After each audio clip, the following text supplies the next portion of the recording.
नमस्कार। अमन study point पर आप लोगों का हार्दिक स्वागत है।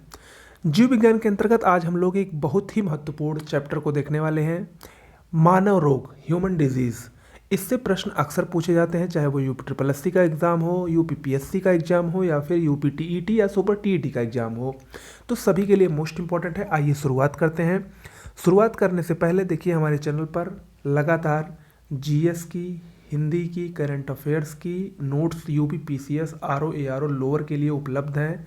इसके अलावा एक नई सीरीज आई है, यूपी टीईटी और सुपर टीईटी की नोट्स भी अब उपलब्ध हो गई हैं। अगर आप लोगों ने अब तक नहीं लिया है तो इस नंबर पर व्हाट्सएप या टेलीग्राम के जरिए मैसेज करके उसका सैंपल ज़रूर देख लें। और याद रखिएगा, एक ऐसी नोट्स है जो आपको पहली बार में ही 120 प्लस नंबर आसानी से दिला सकती है, तो उसके लिए आपको इस नंबर पर व्हाट्सएप या टेलीग्राम करना है।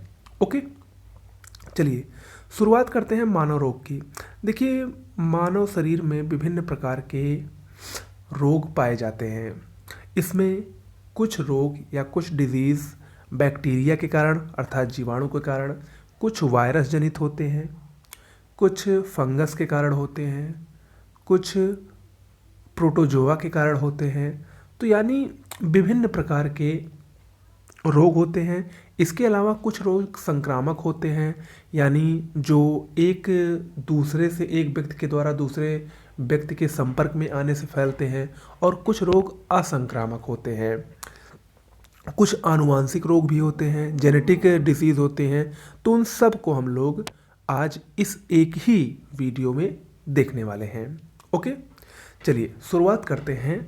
सबसे पहले बैक्टीरिया जनित रोगों को देखते हैं। सिंपल सा है, बस आप लोग पूरा एक बार वीडियो देख लीजिएगा। अच्छा लगेगा तो चैनल को सब्सक्राइब, लाइक और शेयर करना मत भूलिएगा। जीवाणु विज्ञान का पिता किसको कहा जाता है? हॉलैंड के एंटोनी ल्यूवेनहाक को जीवाणु विज्ञान का पिता कहा जाता है। कालरा, तपेदिक और जीवाणु की खोज किसने की थी? जीवाणु यानी बैक्टीरिया की खोज रॉबर्ट कोच ने की थी। ये वन लाइनर तरीके का है, ये अक्सर परीक्षा में पूछा जाता है। देखिए, दूध का पाश्चुरीकरण कैसे होता है? दूध का पाश्चुरीकरण सबसे पहले और रेबीज का टीका लुई पास्चर ने खोजा था। ठीक है, रेबीज अभी हम लोग आगे पढ़ेंगे। रेबीज नामक रोग ये कुत्ते के काटने से होता है, स्पेशली पागल कुत्ते के काटने से रेबीज नामक रोग होता है। तो जो रेबीज का टीका था उसकी खोज लुई पास्चर ने की थी। दूध के पाश्चुरीकरण की हम बात करें तो दूध के पाश्चुरीकरण में हम लोग क्या करते हैं? अगर दूध का पाश्चुरीकरण करना है तो 62.8 डिग्री सेंटीग्रेड पर दूध को 30 मिनट हम गर्म कर दें, या 71.7 डिग्री सेंटीग्रेड पर सिर्फ 15 सेकंड तक अगर हम गर्म कर दें तो दूध पाश्चुरीकृत हो जाता है। ओके, ये कुछ सामान्य बातें हुई। अब हम आते हैं अपने मेन टॉपिक पर। बैक्टीरिया से कौन कौन से रोग होते हैं? अक्सर यही पूछा जाता है। सिंपल सा इससे क्वेश्चन आता है, लेकिन काफ़ी लोग इसमें गलत कर देते हैं। सबसे पहला रोग है हैजा या कॉलरा, जिसको हम लोग सिंपल भाषा में कॉलरा कहते हैं, बोलचाल की भाषा में। कॉलरा से हमारी इंस्टेंटाइन यानी आंत प्रभावित होती है। कॉलरा के बैक्टीरिया का नाम है विब्रियो कॉलेरी। दूसरा है क्षय रोग यानी टीबी। इससे हमारा फेफड़ा यानी लंग्स प्रभावित होते हैं। इसका जीवाणु का नाम है माइकोबैक्टीरियम ट्यूबरकुलोसिस, इंपॉर्टेंट है। अगला रोग है बैक्टीरिया से होने वाला डिप्थीरिया। इससे हमारी श्वास नली प्रभावित होती है, जिससे यानी हम सांस लेते हैं, और इसका जीवाणु का नाम है कोरोनी डिप्थीरी। अगला है कोढ़। इससे हमारी तंत्रिका तंत्र या त्वचा प्रभावित होती है, माइकोबैक्टीरियम लेप्री इसके बैक्टीरिया का नाम है। ऊपर के जो चारों हैं इनके जो बैक्टीरिया का नाम है, मोस्ट इंपॉर्टेंट है, परीक्षा में पूछता है। इसके अलावा बैक्टीरिया से होने वाले रोग हैं टाइफाइड। इससे हमारी इंस्टेटाइन प्रभावित होती है। साल्मोनेला टाइफी इसका बैक्टीरिया का नाम है, जिसके कारण ये रोग होता है। टिटनस भी बैक्टीरिया के कारण ही होता है। तंत्रिका तंत्र यानी नर्वस सिस्टम इससे हमारा प्रभावित होता है, इफेक्ट होता है। क्लास्ट्रीडियम टेटेनी इसके बैक्टीरिया का नाम है। प्लेग जो कि चूहों द्वारा फैलता है, ये भी बैक्टीरिया से ही होता है। लंग्स इससे हमारा प्रभावित होता है। पास्चुरेला पेस्टिस इसके बैक्टीरिया का नाम है। काली खांसी भी बैक्टीरिया के द्वारा ही होती है, स्वतंत्र प्रभावित होता है। Haemophilus pertussis. इसके अलावा निमोनिया, ये भी काफ़ी प्रचलित रोग है। निमोनिया भी बैक्टीरिया जनित रोग है। फेफड़े इसमें प्रभावित होते हैं, लंग्स प्रभावित होते हैं। डिप्लोकोकस न्यूमोनी इसके बैक्टीरिया का नाम है। तो ये कुछ प्रमुख रोग थे जो कि बैक्टीरिया जनित होते हैं। ओके, और इसमें से जो ऊपर के 3, 4, 5 हैं, ये सब मोस्ट इम्पॉर्टेंट है, यही सब परीक्षा में पूछा जाता है, तो इसको आप याद रखिएगा। आगे बढ़ते हैं। दूसरा है फंगस, फफूंद, यानी जो कवक होता है, कवक से कौन कौन से रोग होते हैं उसको हम लोग देखते हैं। देखिए, फफूंद या फंगस या कवक से होने वाले प्रमुख रोगों में दमा, जिसको अस्थमा कहते हैं, इसमें क्या होता है, सांस फूलती है अक्सर, जो इसका रोगी होता है उस व्यक्ति की सांस फूलती है, इससे लंग्स प्रभावित होता है। और इसका जो रोग कारक फंगस है या कवक है उसका नाम है एस्परजिलस फ्यूमिगेट्स। दूसरा है एथलीट फुट नामक रोग, भी फंगस से ही होता है, त्वचा इससे प्रभावित होती है, टीनिया पेडिस इसके फंगस का नाम है जिससे ये रोग फैलता है। गंजापन भी फंगस के कारण ही होता है, सिर इससे प्रभावित होता है, टीनिया कैपिटिस इसका नाम है। खाज और दाद, ये भी फंगस से ही होने वाले प्रमुख रोग हैं। तो यानी एथलीट फुट, गंजापन, खाज, दाद और दमा या अस्थमा, ये फंगस से यानी कवक से होने वाले रोग हैं। ओके, आगे बढ़ते हैं। विषाणु यानी वायरस जनित रोगों को देखते हैं, सबसे इंपॉर्टेंट है, अक्सर पूछा जाता है, इसी से या बैक्टीरिया से ज़्यादा प्रश्न आते हैं। वायरस क्या है? वायरस सजीव और निर्जीव के बीच की कड़ी है। वायरस की खोज अक्सर पूछा जाता है, इवानोविस्की ने की थी, और सबसे पहले उन्होंने वायरस की खोज तंबाकू के मोज़ेक रोग पर की थी। ठीक है, तंबाकू में एक रोग होता है मोज़ेक, उसी में इन्होंने पता लगाया था कि ये जो रोग हुआ है ये वायरस के कारण हुआ है। किसने? इवानोविस्की ने। देखते हैं विषाणु से या वायरस से कौन कौन से रोग होते हैं। तो सबसे पहला और सबसे प्रचलित रोग है AIDS. Acquired immuno deficiency syndrome. इससे हमारी WBC वाइट ब्लड कार्पसल्स प्रभावित होती हैं, और आप लोग जानते हैं, मैंने बताया था WBC का कार्य क्या होता है, रोग प्रतिरोधक क्षमता बढ़ाना। और जब WBC हमारी प्रभावित होती है तो धीरे धीरे शरीर को रोगों से लड़ने की जो क्षमता है वो चली जाती है, और इसकी वजह से, एड्स की वजह से शरीर में बहुत सारे रोग हो जाते हैं जिससे व्यक्ति की मृत्यु हो जाती है। ओके, इसका वायरस क्या है? HIV या रेट्रोवायरस। ओके, डेंगू ये भी वायरस के कारण ही होता है, इससे हमारा संपूर्ण शरीर प्रभावित होता है। और डेंगू का सबसे महत्वपूर्ण लक्षण क्या है? शरीर में प्लेटलेट्स की कमी हो जाती है। अरबो वायरस इसके विषाणु का नाम है जिससे ये फैलता है। पोलियो भी वायरस से ही होता है। गला, रीढ़ यानी पूरी तंत्रिका तंत्र, नर्वस सिस्टम हमारा प्रभावित होता है। अगला है चेचक, जिसको स्मॉल पॉक्स कहा जाता है, इससे भी हमारा संपूर्ण शरीर प्रभावित होता है। वेरियोला या पॉक्स वायरस इसके वाहक का नाम है, यानी इसके कारण ही ये फैलता है। रेबीज भी विषाणु के वायरस के कारण ही होता है, नर्वस सिस्टम प्रभावित होता है। रैबिडो वायरस इसका नाम है। इन्फ्लुएंजा, इससे भी संपूर्ण शरीर प्रभावित होता है। मिक्सो वायरस इसके वाहक का नाम है। छोटी माता यानी चिकन पॉक्स और स्मॉल पॉक्स याद रखिएगा, ये सब वायरस के कारण होते हैं। इसके अलावा खसरा और हेपेटाइटिस, जिसको हम लोग पीलिया कहते हैं, जॉइंटिस जिसको हम लोग कहते हैं, ये सब किसके कारण होता है? वायरस के कारण होता है। और जॉइंटिस में हमारा लीवर प्रभावित होता है, याद रखिएगा। ओके, तो ये वायरस जनित कुछ प्रमुख रोग हो गए। इसमें कुछ प्रमुख रोग हैं जिसके बारे में हम लोग को महत्वपूर्ण तरीके से और विस्तार से जानना चाहिए। पहला है AIDS, acquired immuno deficiency syndrome. AIDS में हमने आपको बताया था लिम्फोसाइट कोशिका, लिम्फोसाइट किस में होती है? WBC में होती है, और यही लिम्फोसाइट की T4 कोशिका इस एड्स से प्रभावित मरीज में नष्ट होने लगती है।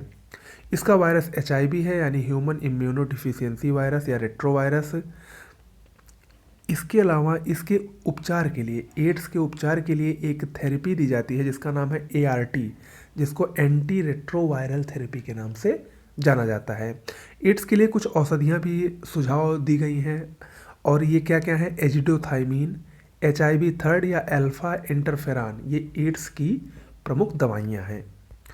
इसके अलावा एड्स के लिए एक बहुत ही प्रसिद्ध HIV वायरस जांच की प्रणाली है जिसको एलिसा कहा जाता है। एलिसा परीक्षण अक्सर पूछा जाता है।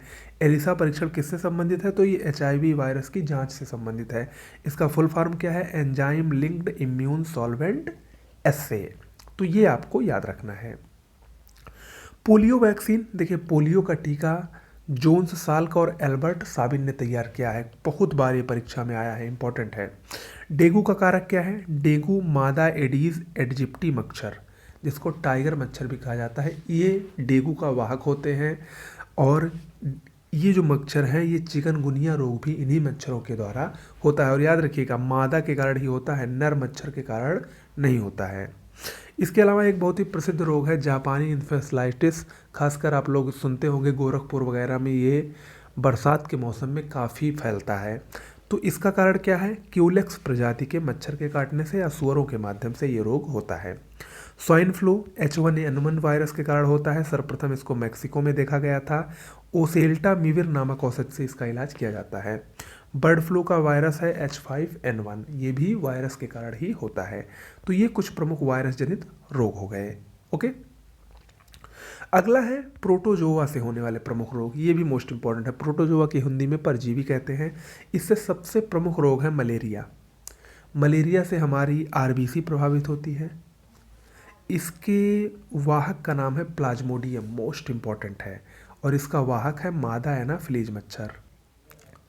ओके, इसके अलावा दूसरा रोग है प्रोटोजोआ के कारण पायरिया। पायरिया, इससे हमारे मसूड़े प्रभावित होते हैं। एंटी अमीबा जिजिनवेलिस इसके परजीवी का नाम है, यानी बैक्टीरिया प्रोटोजोआ का नाम है। पेचिस भी प्रोटोजोआ के कारण ही होता है, इससे हमारी इंस्टेटाइन प्रभावित होती है, आंत। एंटी अमीबा हिस्टोलिटिका इसके वाहक प्रोटोजोआ का नाम है। सोने की बीमारी और काला जार, ये भी किसके द्वारा होता है? प्रोटोजोआ के कारण ही होता है। सोने की बीमारी से हमारा मस्तिष्क प्रभावित होता है। ट्रिपेनोसोमा इसके प्रोटोजोआ का नाम है। सीसी मक्खी इसका वाहक है। जबकि काला जार से हमारा बोन मैरो प्रभावित होता है। लिस्मैनिया डोनावानी इसके प्रोटोजोआ का नाम है, जिसके कारण ये फैलता है। और बालू मक्खी इसका वाहक होती है। ओके, मलेरिया प्लाज्मोडियम, मलेरिया का जो प्रोटोजोआ है, परजीवी है प्लाज्मोडियम, इसकी खोज लेवरन ने की थी। मलेरिया के उपचार के लिए कुनैन की दवा बहुत ही फेमस है। इसके अलावा पेलोड्रिन या प्रीमाक्विन भी दी जाती है। ओके, तो ये प्रोटोजोआ जनित रोग हो गए। आगे बढ़ते हैं हेलमेंथीनीज यानी कृमि जनित रोग। दो बहुत महत्वपूर्ण है, अतिसार या डायरिया जिसको हम लोग कहते हैं, और फाइलेरिया यानी हाथी पाँव।